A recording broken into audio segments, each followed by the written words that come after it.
Imagine um mundo desconhecido, repleto de possibilidades, mas também de ambições insaciáveis. Era o final do século XV, e duas potências emergiam no cenário europeu: Portugal e Espanha, separadas por rivalidades ancestrais, mas unidas pelo desejo de conquistar o além-mar. O novo mundo era uma promessa, uma terra de riquezas que só esperava para ser reivindicada. Foi então que o Papa, com seu manto de autoridade divina, interveio. Um gesto dramático, quase teatral, o Tratado de Tordesilhas. Naquele tratado, o globo foi dividido por uma linha imaginária, como se a terra fosse um tabuleiro de xadrez. À esquerda, as terras espanholas; à direita, as terras portuguesas. Era uma partilha que não apenas delimitava territórios, mas também moldava destinos. Enquanto os espanhóis, com sua ganância voraz, lançavam suas redes sobre os impérios Azteca e Inca, os portugueses, talvez cautelosos, talvez astutos, se voltaram para uma costa tropical que ainda guardava seus segredos. E foi aí que o Brasil entrou em cena, tímido, quase como um coadjuvante. No entanto, a princípio, ele parecia mais um mistério do que uma mina de ouro. Por que investir em um território onde as riquezas não eram tão óbvias? Por que insistir onde os espanhóis não tinham interesse? A resposta pode estar em um jogo de estratégias, onde cada movimento contava mais do que o próprio prêmio. Mas a história do Brasil não se limitaria a essa simples divisão. Enquanto as terras espanholas se fragmentavam como vidros estilhaçados, o Brasil começava a revelar seu potencial unificador, quase como se o destino tivesse outros planos para ele. A questão é: como os portugueses iriam transformar uma faixa de terra à beira-mar em um território coeso? Para isso, é preciso olhar além das linhas do tratado, para a forma como os portugueses decidiram ocupar e explorar essas terras. As escolhas que eles fizeram. Essas seriam a chave para tudo o que viria a seguir. A costa brasileira, banhada por um oceano que parecia infinito, era um enigma para Portugal. Diferente dos espanhóis, que se lançaram com ganância sobre os reinos indígenas, os portugueses chegaram com outra tática: paciência e observação. A princípio, foram apenas toques sutis, feitorias, pequenos entrepostos onde pau-brasil era trocado por quinquilharias. Era como se estivessem testando as águas, tentando entender o que aquele território poderia oferecer. Mas não se engane, havia ambição por trás dessa aparente timidez. O mundo estava em ebulição, e os portugueses sabiam que a passividade era um luxo perigoso. Foi então que veio a primeira grande jogada: as capitanias hereditárias. Dividiram o Brasil em faixas, entregues a donatários que tinham a missão de colonizar e proteger suas porções de terra. Uma ideia ousada, mas também arriscada. Os donatários eram senhores de suas terras, quase como pequenos reis em seus domínios. Mas o plano tinha falhas. Muitos desses homens eram aventureiros inexperientes ou não tinham os recursos necessários para enfrentar os desafios do novo mundo: tribos hostis, doenças tropicais e um território vasto e indomável. Algumas capitanias prosperaram, mas outras fracassaram de maneira retumbante, como uma melodia interrompida antes do clímax. Essa falha, no entanto, foi a faísca para algo maior. Portugal percebeu que, se quisesse manter suas posses, teria que assumir o controle de maneira mais direta. Surge, então, o governo geral, uma tentativa de centralizar e coordenar os esforços. Um ato de unificação que, como veremos, começaria a plantar as sementes de um Brasil que não se fragmentaria. Mas o que realmente unificava essa terra, além das decisões administrativas, havia algo mais profundo, algo que Portugal começou a explorar com fervor: o potencial econômico do Brasil. A descoberta de riquezas que iriam moldar o destino não apenas do território, mas de todos que nele viviam. Afinal, que tesouro poderia ser valioso o suficiente para manter um território tão vasto unido? A resposta nos leva a um campo dourado que transformaria o Brasil em uma peça essencial do jogo colonial. Imagine o som do vento balançando vastos canaviais, Uma sinfonia verde que se estendia até onde a vista alcançava. Esse era o cenário que começava a transformar o Brasil em um palco de ambições. O açúcar, doce e cobiçado, era o ouro daquela época. Enquanto a Europa se deliciava com seu sabor, Portugal via nele a resposta para justificar a posse e a exploração do Brasil. Mas o açúcar era exigente. Não bastava plantar a cana. Era preciso infraestrutura, força de trabalho e um sistema organizado para exportá-lo. Assim, engenhos surgiram como pequenos impérios dentro da colônia. Ali, a terra, o suor e o sangue se misturavam para produzir o bem mais valioso da economia portuguesa. Esse ouro verde, no entanto, não só trouxe riqueza, mas também criou uma necessidade: proteger o território.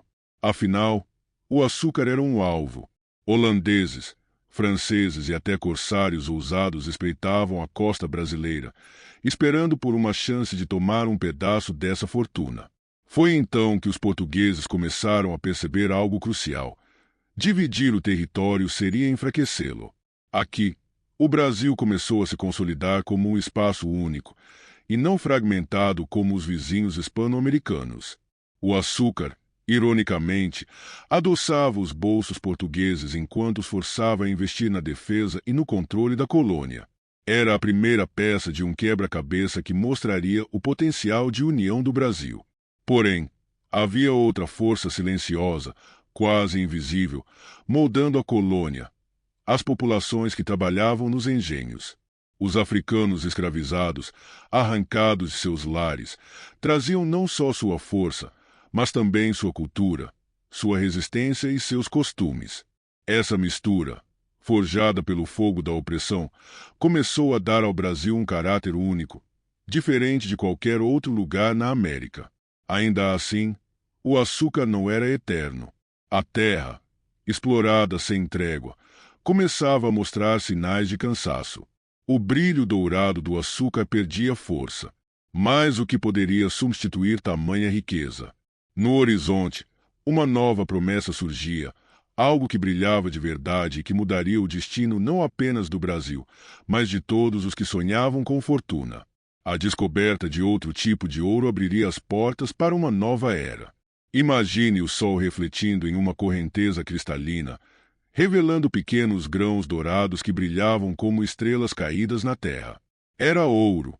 O tipo de ouro que fazia corações acelerarem, que alimentava ambições desmedidas e mudava destinos. No final do século XVII, as entranhas do Brasil começaram a revelar um segredo guardado por séculos. Suas terras eram mais ricas do que qualquer um poderia imaginar. A descoberta de ouro nas regiões de Minas Gerais, Goiás e Mato Grosso foi um grito que ecoou não apenas na colônia, mas também em Portugal. A notícia viajou rápido, mais veloz do que qualquer mensageiro poderia carregar, e logo iniciou-se a corrida. Homens deixaram plantações, cidades e até suas famílias, movidos pela promessa de riqueza instantânea. Assim, o Brasil começou a se expandir para o interior, traçando caminhos que conectariam partes do território até então ignoradas. Mas o ouro não vinha sem custo. Para explorá-lo, era necessário controle. Portugal, já atento às ameaças externas e à possibilidade de insubordinação interna, agiu rápido. Criaram-se órgãos como as casas de fundição, para garantir que nenhuma pepita escapasse dos cofres da coroa. E com isso, veio um novo nível de centralização. Era necessário manter as minas sob vigilância constante, protegendo-as de contrabandistas e até de potências estrangeiras que cobiçavam o território. Curiosamente, o ouro não apenas preenchia os cofres portugueses, mas também costurava o Brasil. Para chegar às minas, eram necessárias estradas, e essas estradas, muitas vezes abertas às custas do suor de escravizados, conectavam regiões que antes viviam isoladas. De certa forma, o ouro era como um imã, atraindo tudo e todos para o mesmo centro. No entanto, a ganância e a exploração começaram a cobrar seu preço. As jazidas não eram infinitas, e a pressão para encontrar mais riquezas aumentava. A tensão crescia entre a colônia e a coroa, mas algo ainda maior estava se formando. Nos centros de mineração, um novo espírito nascia, uma identidade que seria crucial para os próximos capítulos da história.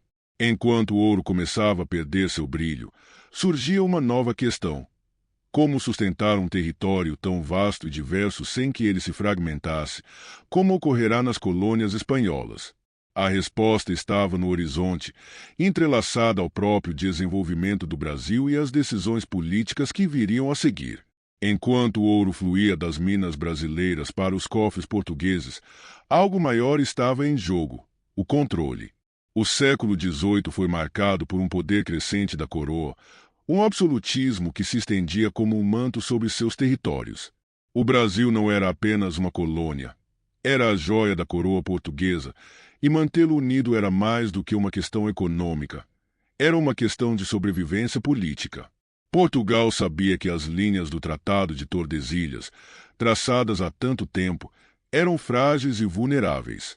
A expansão territorial provocada pela busca de ouro e outras riquezas já havia rompido aquelas barreiras imaginárias, e as potências europeias continuavam a observar, cobiçando partes desse imenso território.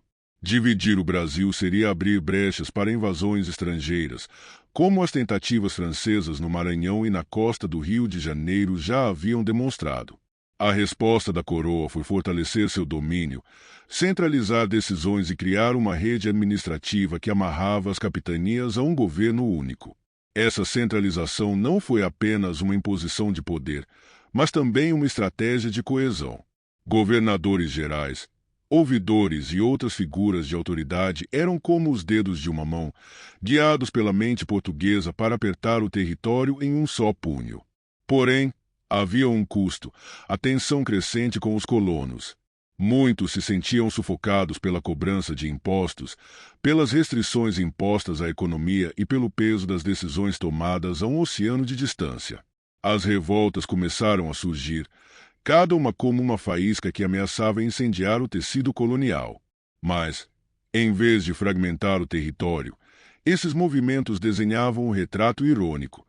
A luta por autonomia regional começava a reforçar a identidade brasileira como algo maior, algo único. E enquanto a coroa navegava entre a rigidez e a concessão, as mudanças no cenário mundial começavam a chegar às costas brasileiras. Ideias de liberdade, igualdade e soberania sopravam como ventos fortes vindos da Revolução Americana e da França Revolucionária.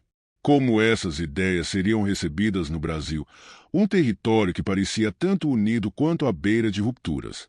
A resposta estava prestes a se revelar no contexto de um evento monumental, uma reviravolta que mudaria para sempre o papel do Brasil no Império Português e no cenário global: a chegada da própria família real às terras tropicais. Era 1808, e o som das ondas batendo nos cascos dos navios portugueses misturava-se à tensão no ar. A corte portuguesa, acuada pela ameaça de Napoleão, havia tomado uma decisão sem precedentes: cruzar o Atlântico e transferir o coração do império para o Brasil. O mundo assistia incrédulo enquanto a elite europeia fugia para uma colônia tropical, transformando a cidade do Rio de Janeiro em algo nunca antes imaginado, a sede do Reino de Portugal, Brasil e Algarves. A chegada da família real foi um divisor de águas. De um dia para o outro, o Brasil deixou de ser apenas uma colônia distante para se tornar o centro de decisões de um império. A presença da realeza trouxe consigo teatros, bibliotecas, jardins botânicos e uma nova infraestrutura. Mas, mais importante, mudou a percepção do Brasil como unidade territorial. Dom João VI, ao estabelecer-se no Rio, percebeu algo que talvez outros líderes coloniais nunca haviam considerado: o Brasil, em sua vastidão e riqueza, não era apenas um pedaço de terra para explorar, mas um território com potencial para ser muito mais. Suas fronteiras, em grande parte definidas por rios e montanhas, eram mais naturais e contínuas do que as linhas divisórias impostas nas colônias espanholas. Além disso, as ameaças externas, especialmente a cobiça de potências europeias como a Inglaterra e a França, tornavam a unidade territorial uma questão de sobrevivência. A permanência da corte trouxe mais do que luxos e instituições. Trouxe também uma reorganização política. Em 1815, o Brasil foi elevado à categoria de Reino Unido a Portugal, um movimento que consolidava ainda mais sua singularidade entre os territórios da América Latina. No entanto, essa mudança não apagou as tensões internas.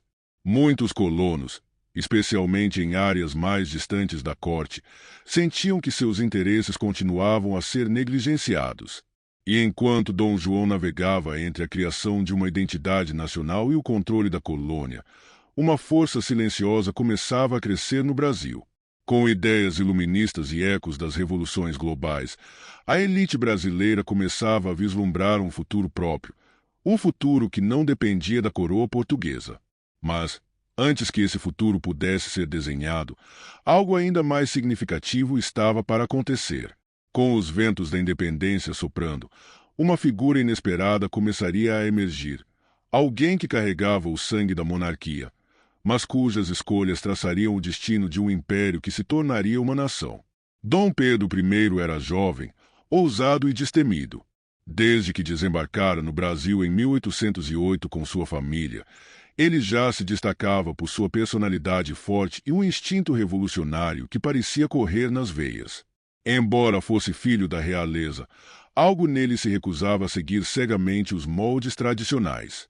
Quando Dom João VI decidiu retornar a Portugal, deixando o Brasil sob a responsabilidade do filho, o príncipe regente viu naquele vasto território uma oportunidade, não apenas para governar, mas para transformar o destino da colônia. O Brasil era agora um emaranhado de culturas, ideias e riquezas.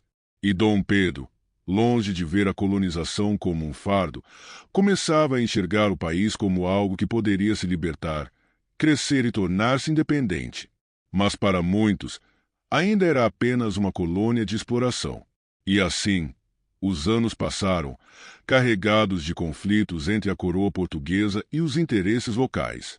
Foi em 1822, no cenário de festas populares e celebrações, que algo diferente aconteceu.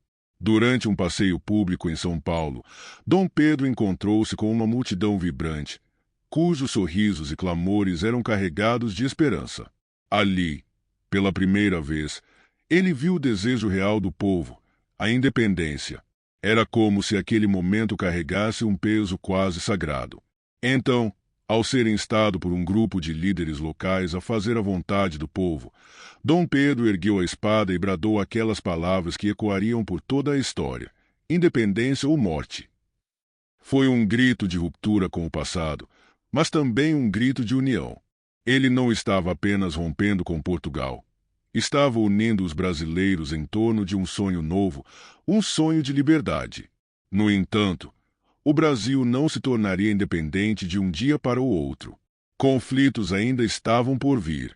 As batalhas começaram a se espalhar pelo território, com reações das forças portuguesas que se viam acuadas. Mas, com Dom Pedro à frente, o Brasil começou a se consolidar como uma nação, não como um fragmento a ser dividido, mas como uma terra capaz de se unir em torno de um projeto comum. Enquanto as lutas por território e o desejo de autonomia cresciam, uma pergunta pairava no ar: como sustentar essa unidade em um país tão vasto, diverso e cheio de desigualdades? A resposta, por mais surpreendente que pareça, estava nos próprios sonhos e nas aspirações que já fervilhavam no coração do povo brasileiro. No coração do Brasil, o território se estendia como uma tapeçaria imensa, tecida por rios, florestas e montanhas que desafiavam os limites impostos pelas linhas do mapa. A independência era um fato, mas manter o território unido seria algo bem mais complicado. As fronteiras, ao invés de separarem, pareciam unir e ao mesmo tempo confundir. O Brasil não era uma colônia como as demais nações da América Latina. Enquanto outros países haviam traçado seus rumos a partir de guerras e tratados, o Brasil tinha algo que os outros não possuíam: uma terra vasta, rica em diversidade e recursos, mas também permeada por desigualdades regionais. De um lado, o Norte e o Nordeste viviam ainda sob a sombra das capitanias hereditárias e da economia açucareira, onde os grandes senhores latifundiários mantinham um poder quase medieval. Do outro, as regiões centrais e sul viam surgir um novo Brasil, com cidades em crescimento, uma economia agropecuária em expansão e uma classe média nascente. Entre esses extremos, o território era dividido por rios que não conheciam fronteiras fixas, por tribos indígenas que resistiam à colonização e por sertões ainda inexplorados. Mas o verdadeiro desafio não estava apenas na geografia, estava naquilo que essas fronteiras representavam. Cada região tinha seus próprios interesses, suas próprias demandas, seus próprios vínculos econômicos e culturais. Unir tudo isso sob um governo central era como tentar juntar as águas de um rio que seguia em várias direções ao mesmo tempo. Como evitar que essa diversidade se tornasse o fator que dividisse em vez de unir? As ideias flutuavam no ar. Alguns propunham uma descentralização, garantindo autonomia regional para que cada parte do Brasil pudesse se desenvolver sem o peso da burocracia imperial. Outros, por sua vez, defendiam a necessidade de um governo forte que impusesse ordem e controle sobre as diferentes províncias. E, no meio disso tudo, estava a jovem nação tentando se firmar e encontrar seu lugar no mundo. Enquanto as ideias e os debates fervilhavam nas câmaras legislativas, algo sutil começou a se revelar. Era um senso de identidade que se moldava aos poucos, movido pelas influências culturais e pelas necessidades compartilhadas. O Brasil não estava pronto para se dividir. Havia algo maior surgindo, algo que unia os sonhos dos seus habitantes. Mas o caminho seria longo, cheio de desafios e reviravoltas. Nas vastas terras brasileiras, cada povo parecia ter o seu lugar, e ainda assim, todos pareciam buscar um espaço próprio dentro do grande território. O Brasil não era apenas um território, era uma mistura complexa de culturas, idiomas e tradições. No norte, os povos indígenas resistiam ao avanço europeu, mantendo suas raízes firmemente enraizadas em meio à floresta densa. No sertão do Nordeste, comunidades rurais teimavam em seguir seus próprios caminhos, entre o plantio do algodão e a lida diária. Nas grandes cidades, o novo Brasil pulsava com a chegada de imigrantes europeus, que traziam seus costumes e seus sonhos de uma vida melhor. Os italianos no sul, os alemães no centro-oeste, os portugueses ainda marcando sua presença em várias regiões. Cada um desses grupos contribuiu para o mosaico que começava a formar o futuro do país. E, ao mesmo tempo, havia ainda a herança africana, forte e marcante, presente em cada esquina, nos ritos, nas danças, na música. A diversidade era a essência do Brasil, mas também uma espada pendurada sob o futuro. Como unir tantas vozes e culturas diferentes em torno de um só projeto? Como fazer com que o Brasil não se desmanchasse em fragmentos, ao mesmo tempo, não reprimisse as identidades regionais? As ideias fervilhavam nas discussões políticas, mas a resposta não estava nas palavras, mas na vida cotidiana das pessoas. Era nos pequenos gestos de convivência, nos mercados, nos encontros, que o Brasil começava a mostrar seu verdadeiro potencial. Cada cidade, cada povoado, trazia consigo uma maneira única de olhar o mundo, de perceber o que significava ser brasileiro. E mesmo com as tensões, havia algo nas diferenças que começava a ser reconhecido como um traço comum, uma identidade que transcendia as divisões. Era como se o próprio território, com suas inúmeras riquezas e desafios, estivesse revelando aos seus habitantes algo essencial. O Brasil precisava de todas essas vozes para se tornar completo. Mas, ainda assim, os desafios eram imensos. O Império estava longe de ser unificado em sua diversidade. As diferenças culturais, as desigualdades econômicas, as disputas pelo poder continuavam a criar fissuras. Seria possível, afinal, que um país tão vasto, tão cheio de contrastes, pudesse se manter unido sem se perder em fragmentações? A resposta começava a surgir nas próprias ações do povo, no desejo cada vez mais claro de que, mesmo em suas divergências, o Brasil ainda podia ser um só. À medida que o tempo passava, o Brasil começava a perceber que a verdadeira força estava em sua diversidade. Mas havia algo ainda mais profundo, algo que transcendia as disputas regionais, as tensões econômicas e as diferenças culturais. Era um sentimento que se espalhava pelo país, quase como um fio invisível que ligava cada canto, cada povo, a um mesmo destino. Esse sentimento não vinha das elites, nem dos líderes políticos, vinha do povo, das pessoas comuns que todos os dias se encontravam, se ajudavam, se conectavam. No interior, nas cidades em crescimento, nas vilas mais afastadas, as pessoas falavam entre si, compartilhavam saberes e histórias, como se o próprio Brasil estivesse se moldando por meio de cada encontro. Era nesse encontro de vozes, na troca de saberes entre os campos e as cidades, que o verdadeiro sentido de unidade começava a surgir. Não era um projeto imposto de cima para baixo, mas algo que vinha de dentro, do desejo coletivo de se compreender, de conviver. E, ainda assim, havia os obstáculos. Os conflitos internos continuavam, os interesses regionais e econômicos às vezes pareciam querer dividir o país em pedaços. Mas, por mais que essas tensões surgissem, o Brasil não conseguia se separar de sua essência mais profunda. Porque, ao olhar mais de perto, percebia-se que os sonhos dos brasileiros, suas aspirações e seus anseios estavam conectados. Era a esperança no amanhã, a crença de que, juntos, poderiam construir algo maior do que suas diferenças. O Brasil, ao invés de se dividir, começava a se transformar em um grande projeto coletivo, onde cada parte, por menor que fosse, tinha seu papel no todo. E isso fazia com que a unidade se tornasse não algo imposto, mas algo natural, quase inevitável. O desafio, no entanto, permanecia. Como sustentar essa unidade, num país que se estendia por tamanha diversidade? Como garantir que o coração do Brasil continuasse a bater forte, sem ser esmagado pelos contratempos do caminho? Era essa a pergunta que começava a se formar, enquanto o país se preparava para trilhar seu caminho no mundo. E a resposta? Bem, a resposta estava nas pequenas ações diárias, nas escolhas cotidianas de seus habitantes, que, apesar das diferenças, continuavam a sonhar juntos.